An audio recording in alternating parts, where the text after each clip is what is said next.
In this video, I'll show you how to add another account in Zoho Mail.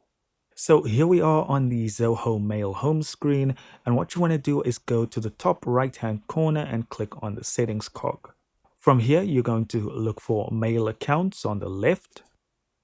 Then you're going to click on the plus icon on the top by mail accounts.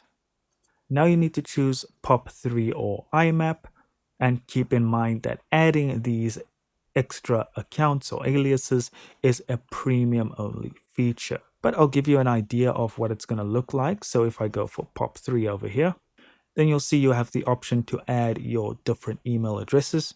So let's use Google for an example.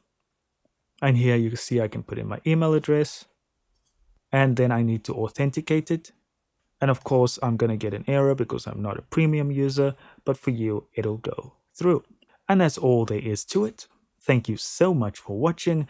Don't forget to hit like, hit subscribe, and I'll see you in the next video.